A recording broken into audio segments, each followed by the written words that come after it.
Part 2 of this 3-part series on the Witsieshoek Pass covers the section from the 6th to the 11th kilometer. If you intend driving this pass, it's important to watch Part 1 first, which includes the Google Earth orientation clips, as well as other important information pertaining to tourism, safety and technical matters. For the next 3 kilometers, the gradient changes from a steep ascent to quite undulating as the road curves this way and that through a number of ridges and buttresses.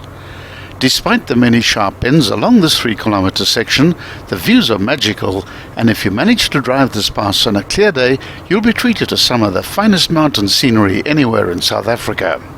The Witsieshoek Mountain Lodge, which is below the road and slightly to the left at this point, was built originally in the 1970s as a state enterprise, although former Butlakoa chief Wessels Mota built a stone hut for backpackers on the site in the 1950s. The lodge was gradually given over to the current king of the local Butlakoa community, Morena Mota, who is the son of Wessels Mota. This happened in the 1990s. It was officially made a community asset by the state in the year 2000. Management challenges prompted the traditional council of the Butlakoa, under their leader Morena Mota, to enter into an agreement with Transfrontier Park Destinations in 2010 as management and marketing operators. With their focus on the development of a viable and sustainable tourism industry that balances the needs of the local community with those of nature, the TFPD now manages Witsieshoek and the surrounding land and tourism activities on behalf of the Butlakoa community. The Butlakoa still own the lodge, and the bulk of its revenue remains within the community. The Butlakoa also provide the majority of the lodge's workforce. Any proposals regarding the future of the lodge and the finances garnered by it are relayed to King Mota and his council for discussion before any decisions are taken.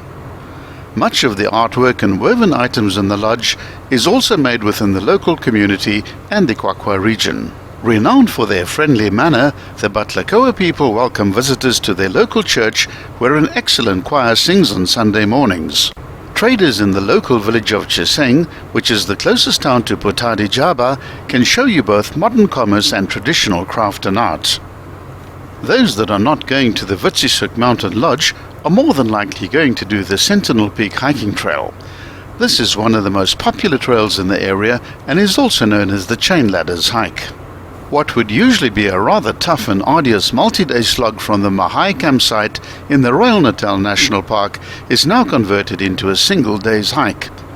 The difference is a drive across the border into the Free State to start the walk from the Sentinel car park.